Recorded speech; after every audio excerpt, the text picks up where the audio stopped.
সাবেক প্রধানমন্ত্রী শেখ হাসিনার বিরুদ্ধে গণহত্যা ও মানবতাবিরোধী অপরাধের ৭টি অভিযোগের তদন্ত চলছে।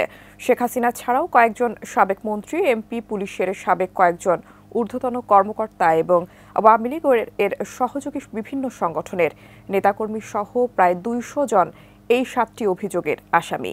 আন্তর্জাতিক অপরাধ ট্রাইব্যুনালের তদন্ত সংস্থা থেকে জানানো হয়েছে, একই ধরনের অপরাধ হওয়ায় একই সাথে মামলা হবে।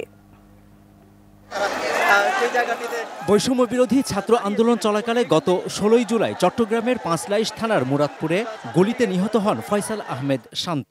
তার বাবা মোহাম্মদ জাকির হোসেন বুধবার গণহত্যা ও মানবতা বিরোধী অপরাধে শেখ হাসিনা সহ ৭৭ জনকে আসামি করে অভিযোগ জমা দিয়েছেন আন্তর্জাতিক অপরাধ ট্রাইব্যুনালের তদন্ত সংস্থায়। শেখ হাসিনা আদেশে পুলিশ, ছাত্রলীগ, যুবলীগ এবং আওয়ামী লীগের কর্মীরা সশস্ত্র হামলা চালিয়ে ৩ জন ছাত্রকে হত্যা করে। এই ৩ জনের হচ্ছেন শহীদ ফয়সাল আহমেদ শান্ত, ওয়াসিম আকরাম এবং তানভীর সিদ্দিকী।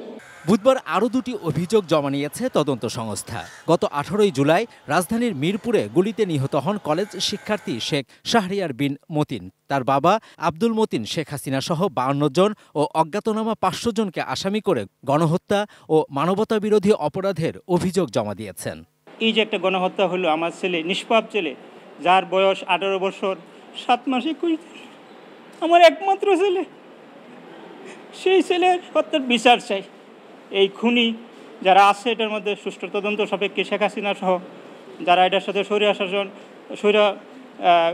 এই নরপিচাসের বিচার আমরা চাই। ডিজাইন, এলিগেন্স, বিউটি, সেরা পণ্য সবার জন্য জেভিকো।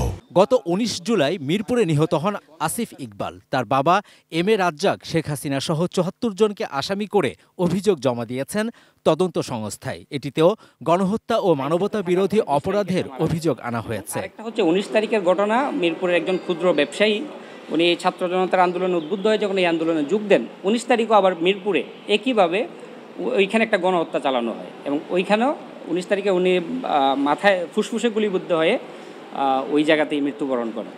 শেখ হাসিনা সহ ১০ জনকে আসামি করে আন্তর্জাতিক অপরাধ ট্রাইব্যুনালের তদন্ত সংস্থায় প্রথম অভিযোগ করেন স্কুল ছাত্র আরিফ আহমেদ সিয়ামের বাবা মোহাম্মদ বুলবুল কবির। গত ৫ আগস্ট সাভারে গুলিবিদ্ধ হয়ে ৭ আগস্ট মারা যান সিয়াম।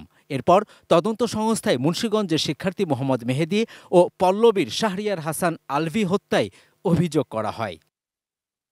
এছাড়া মঙ্গলবার মতিঝিলের শাপলা চত্বর, ঢাকা, নারায়ণগঞ্জ ও কুমিল্লা সহ দেশের বিভিন্ন জেলায় হেফাজত ইসলামের নেতাকর্মীদের গণহত্যা ও মানবতা বিরোধী অপরাধে শেখ হাসিনা সহ ২৪ জনকে আসামি করে আরও একটি অভিযোগ জমা হয়।